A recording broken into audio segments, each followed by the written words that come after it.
Hi, welcome to Telugu update channel. మీరందరూ కూడా శ్రీశైలంకి వెళ్తారు కదా. శ్రీశైలంకి వెళ్ళిన తర్వాత అక్కడ దర్శనం చేసుకుంటారు. దర్శనం చేసుకున్న తర్వాత కానీ మీకు టైం ఉంటే అక్కడ శివాజీ స్ఫూర్తి కేంద్రం అని ఉంటుంది. ఛత్రపతి శివాజీ స్ఫూర్తి కేంద్రం. సో అక్కడ ఏంటంటే ఛత్రపతి శివాజీ శ్రీశైలంకి ఎందుకు వచ్చాడు, ఇక్కడ ఆయనకి ఎంత పెద్దగా మీరు చూస్తున్నారు కదా, ఈ బిల్డింగు ఎంత కన్స్ట్రక్షన్ అద్భుతంగా ఉందో ఒక మనం ఊహించుకోలేం.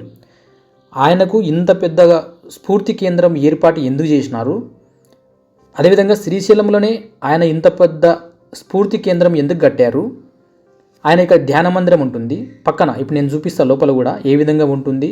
ఆయన ధ్యాన మందిరంలో ధ్యానం ఎందుకు చేయడానికి కారణం ఏంది, ఇక్కడ ఉన్నటువంటి అమ్మవారు బ్రహ్మరాంబిక అమ్మవారు ఆయనకు ఖడ్గం ఎందుకు ఇచ్చారు, దానికి సంబంధించి కూడా మీరు ఇక్కడ ఆయన ధ్యాన మందిరంలో క్లియర్గా ఉంటుందన్నమాట. చూస్తున్నారు కదా ఎంత అద్భుతంగా ఉందంటే, ఇక్కడ మనం ఒక కోటలా ఉంది. అసలు వాసన చెప్పాలంటే ఒక కోట, అంత అద్భుతంగా కట్టించారు ఇక్కడ.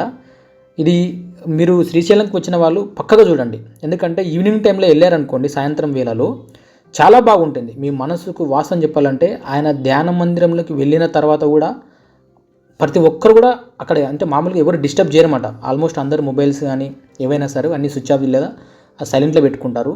ఎంత ప్రశాంతంగా ఉంటుందంటే ధ్యాన మందిరంలో ఒక ఛత్రపతి శివాజీ అంటే ఒక వైబ్రేషన్ వస్తుంది బ్రదర్. నేనేం చెప్పలేను కానీ ఒక వైబ్రేషన్.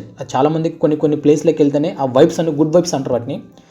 ఒక వైబ్రేషన్ ఉంటుంది. అట్లా మనం దేవునిలో ఇక్కడ శ్రీశైలంకి వచ్చిన తర్వాత ఏ విధంగా అయితే మనము గర్భగుడిలోకి వెళ్ళిన తర్వాత మల్లికార్జున స్వామి దగ్గర వెళ్ళినప్పుడు ఎంత ప్రశాంతంగా దర్శనం చేసుకున్నప్పుడు ఏ విధంగా ఉంటుందో ఆ విధంగా మనకి ఇక్కడ శివాజీ స్ఫూర్తి కేంద్రంలోకి ఎంటర్ అయిన తర్వాత ఆయన ఏ విధంగా ఈ శ్రీశైలంలో ఇక్కడ ఉండి మిగతా వేరే దేశాలపై ఏ విధంగా దండయాత్ర చేశాడు, ఏ విధంగా 4 కోటలను ఆయన కైవసం చేసుకున్నాడు, ఆయన చరిత్ర కూడా మొత్తం ఇక్కడ లోన ఉంటుంది. మీరు కావాలంటే చూడవచ్చు ఒకసారి. ఆయన దీంట్లో ఒకటి ధ్యాన మందిరం ఉంటుంది. ధ్యాన మందిరంలో మొత్తం డీటెయిల్స్ మొత్తం ఉంటుంది. దాని పక్కన ఇంకో స్ఫూర్తి కేంద్రం ఉంటుంది. 2 ఉంటాయి అన్నమాట. ధ్యాన మందిరంతో పాటు స్ఫూర్తి కేంద్రం ఉంటుంది.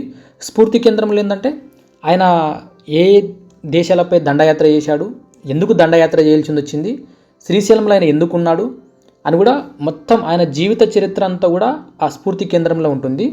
పక్కన ఉండేది ఏంటంటే దీని పక్కనే ఉంటుంది. అక్కడ ఏంటంటే శివాజీ ధ్యాన మందిరం, ధ్యానం చేసుకొని వేరే దేశాలపై ఏ విధంగా దండయాత్ర చేసినాడు, అదేవిధంగా అమ్మవారు బ్రహ్మరాంబిక అమ్మవారు ఆయనకి ఏ విధంగా సపోర్ట్ ఇచ్చింది, నువ్వు వెళ్ళు నేను చూసుకుంటా అని ఆయనకు సపోర్ట్ ఇచ్చి ఆమె అమ్మవారు ఖడ్గాన్ని ఇస్తే ఆయన ఖడ్గం తీసుకెళ్ళి అన్ని దేశాలపై దండయాత్ర చేసి ఈ విధంగా సక్సెస్ అయ్యాడనమాట.